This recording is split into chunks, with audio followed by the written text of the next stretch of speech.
morning through a dirty windshield. This is Primarily Hooves vlog. I am Danielle. Welcome. If you don't mind, if you enjoy really any part of this or what we do here, give me a thumbs up. I really appreciate it. Makes me feel good. It is early o'clock and we are headed to the gas station to do some writing. I've forgotten my hat again. This never happens to me. Putting a hat on is sort of like putting pants on. It's just something you do, so I'm not really sure what's going on. But I have no hat, and the nice black hat that I kind of saved my bum Friday is with my other hat. So I'm not sure if I'm going to get so lucky today at the farm finding a hat. I don't know if like I need to go to the doctor and see, you know, like maybe a brain scan, see what's going on with the whole forgetting the hat thing. But you know, I'll be a little stuck on that today. But past that, it's cold as heck outside, and I am going to get some coffee so we can spend 45 minutes or so working on the Patreon. As a little Patreon update, my next article, which is going to be wintertime related unless something happens and I get real excited about something else before I get this one posted, is close. I am 90% done with the writing. It just needs a couple more paragraphs, and then I already have my photos, my videos taken for it. I just have to get that kind of stuff organized and create some advertisements on Facebook and Instagram for it, and it'll be ready to roll. So hopefully in the next, I don't know, if we're lucky, well, we're on the road tomorrow, so if we weren't on the road tomorrow, I would say 2 days, between today and one more day, but we're on the road tomorrow, so it probably won't get as much done. Because I work on them consistently in the morning, and then I spend some time during the day as I can here and there. But when we're on the road, there's no time to do it during the day. So maybe today's Monday, maybe Wednesday, Thursday morning it'll be ready. Fingers crossed. I also have a multi-part saga on why barefoot fails. Your horse shouldn't be sore after trims. Multi-part that I'm also working on. That's kind of a big project. I got a lot going on there, so it's taken a little longer than I was hoping, but everything always does. I'm disappointed but not surprised. So we are here and I'm about to go get me some coffee. Gas station writing went really well. I got my article finished up. Now it'll just be time, like I said, for the photos, the pictures, getting the advertisements ready. I advertise both on the Primarily Hooves Facebook page and the Primarily Hooves Instagram. I don't get much traffic through the Instagram other than just, you know, spam comments, but that's okay. I figure I'll just keep on keeping on. I'm just thinking about how I can increase my reach, you know, and this is currently the only way I know how. This particular article will be for all tier levels, so everybody will be able to enjoy it. It's purely educational, so I'm really excited. I'm really excited anytime I post an article.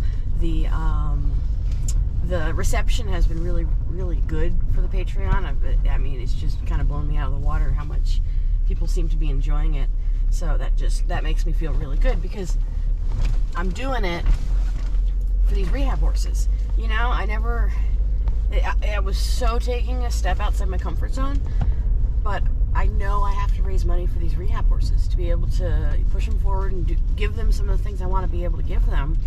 And so this was just kind of like the only option I saw, and I'm just floored by the response to it. So if you're a Patreon subscriber and you watch this, just know that I am so humbled and so thankful for your support and your encouragement, and I appreciate it.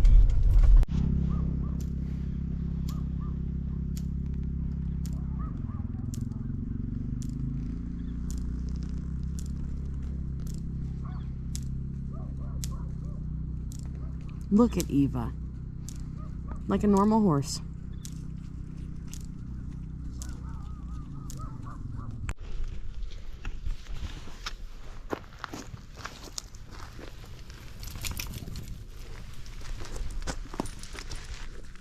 Sit. Collecting bags, and I'm going to take this opportunity to kind of go over something that we're about to discuss in the Patreon. About pocked. Hi, baby. Oh, your hair. Thank you.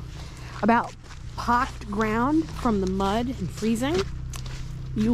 By the time, well, this will probably go up right before the Patreon post. So maybe it'll get you a little excited for it, because if you're not a member of Patreon, you're going to miss out on this post, and you're going to hear me talk about this and then kind of not know where I'm going with it. So I recommend you become a member of Patreon. I've got several different tier levels, very affordable. This particular post will be going on the lowest, well, I should say available for all tiers. So at the lowest monthly fee, you will be able to view it, and your monthly subscription will go towards that beautiful face. Yes, look at that beautiful face. Oh, she's just so happy to see everybody, isn't she? Oh, she loves being on camera. She's like, what are you pointing in my face? Okay, back to it. So, you see this ground and how uneven it is from where it's been muddy, and they step in it and they make these depressions, and then it squirts up this high spot of mud, and I call this pocked ground, right? I don't think there's another term for it, but I call it pocked ground. And I'm going to be discussing this in what should be the next Patreon post. You'll know it when you see it. And if you're having any trouble visualizing what I'm talking about this ground when it freezes and the surface texture it creates. I thought a little clarity might be appreciated. Hi, Philly. Hi, Philly. She says, do you have anything in the bag for me? No, I don't. I'm sorry. You've had breakfast. All right, girls. Bozzy. Mr. Pup. Blue.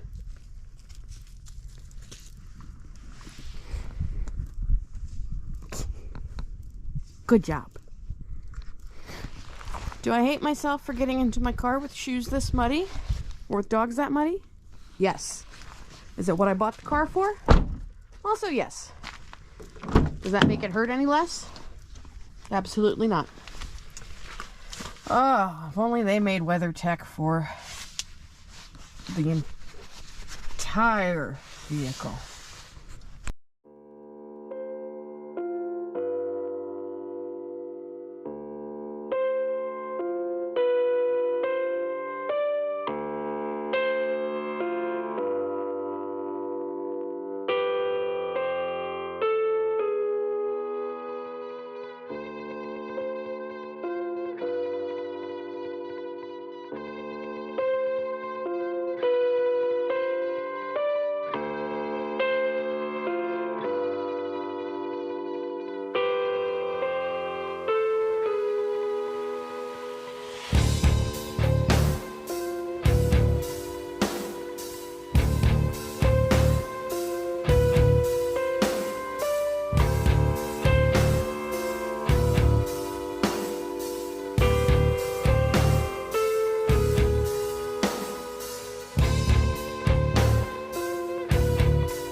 so late, it's not even funny.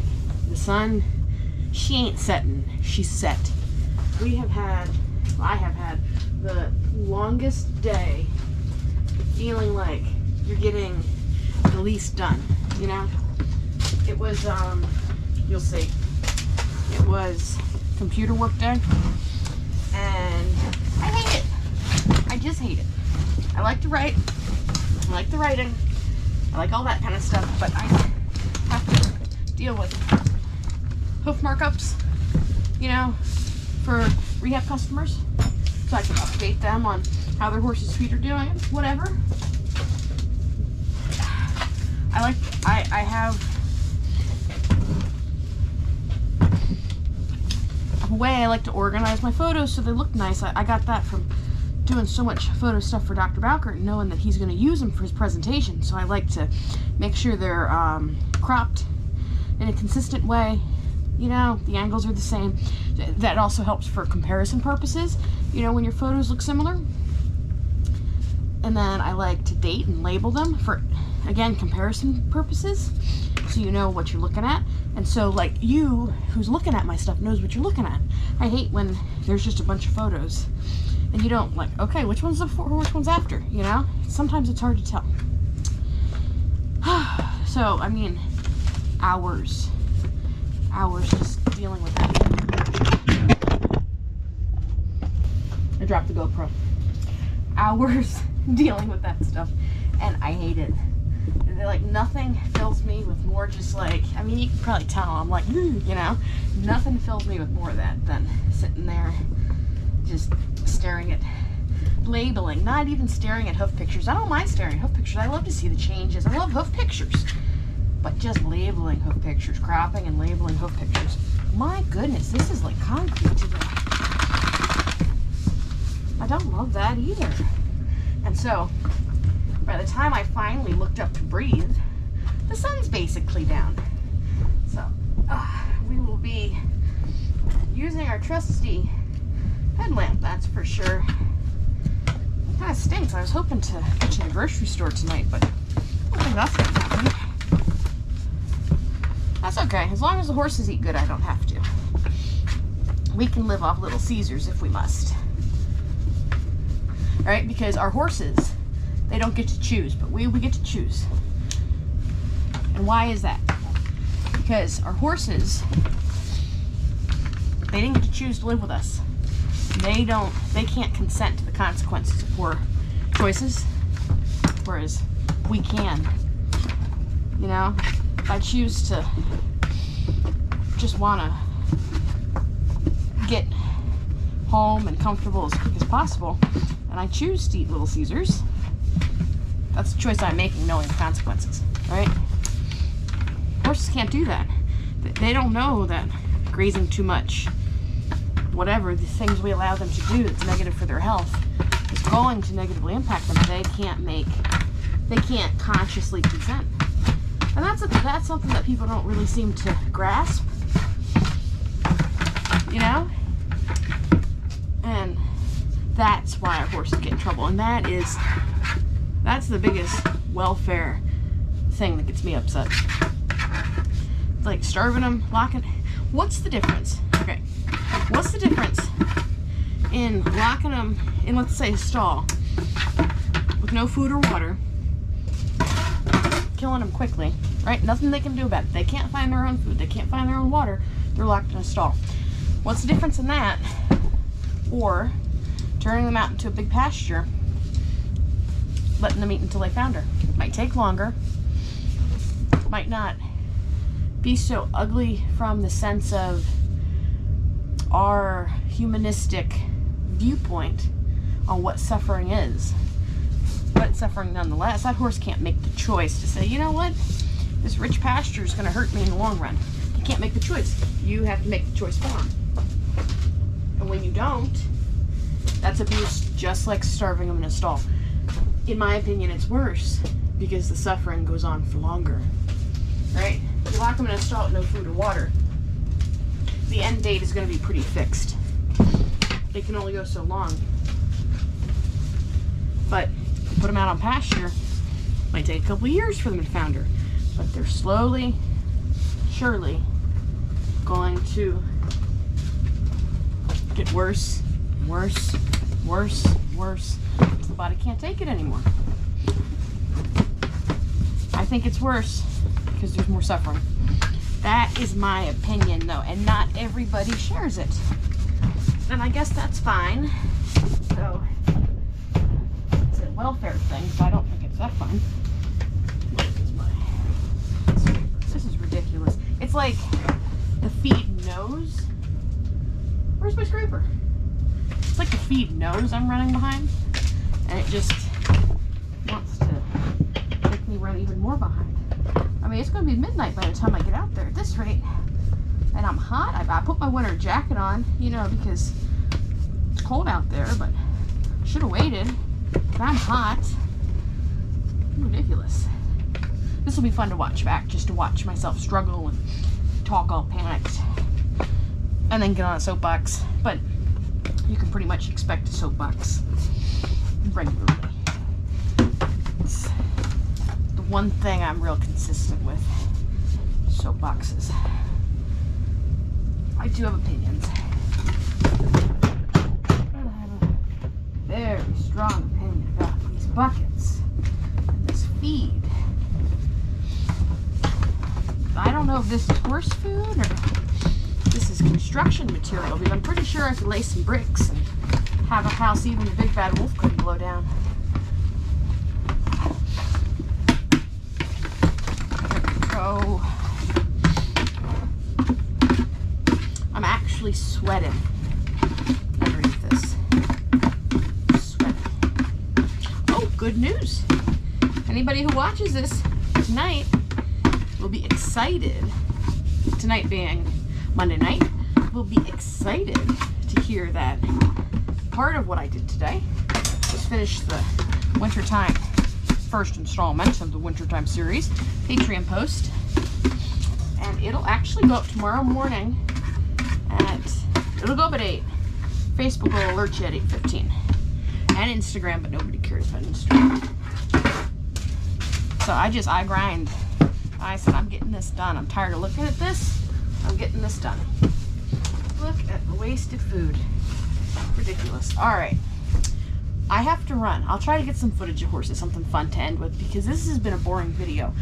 But this was my day. I had a boring, frustrating, boring day. I know I can be, I sit there and I think to myself, and I shouldn't. I should just be happy with where I'm at.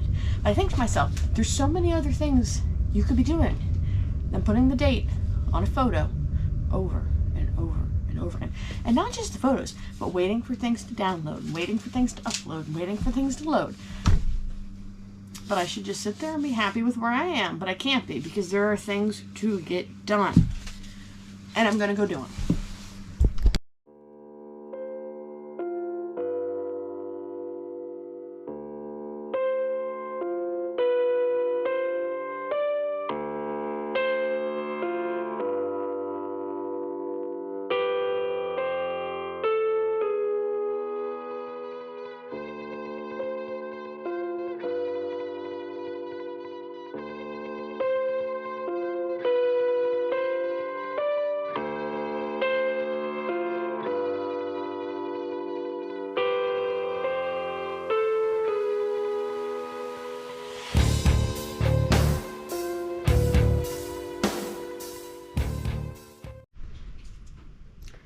You want to know how I know that animals can feel your energy?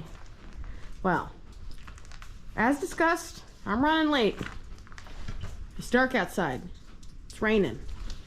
Just trying to get done before it, starts raining more.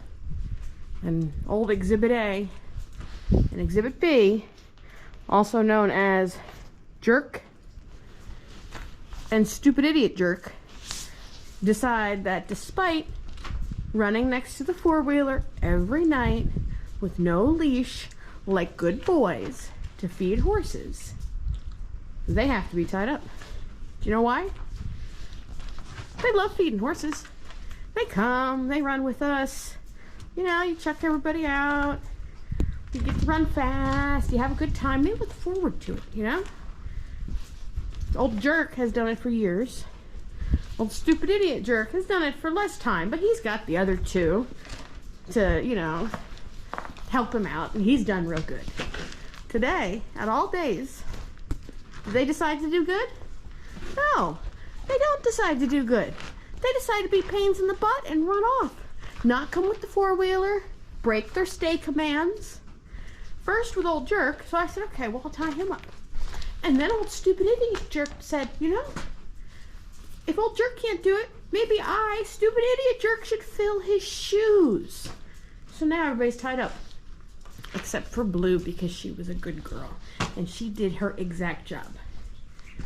Old stupid idiot jerk over here is extra upset because he's not one for laying in the dirt.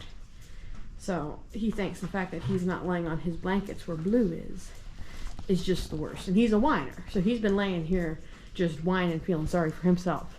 And I said, write 50 Shades of I don't care, because I don't care. Find somebody who does. Perhaps tomorrow will be better, but man, why is it that when you need them to like help out a little bit, not even help out, just do what you do every day, they have to go like, oh, she's rushing. Her energy's weird. It's time for us to be weird. Anyway, I just had to tell that story. But you know who's a good girl? You know who's a good girl? Blue's a good girl. Yes, she is. She's a good girl. She did very good. She's a good girl.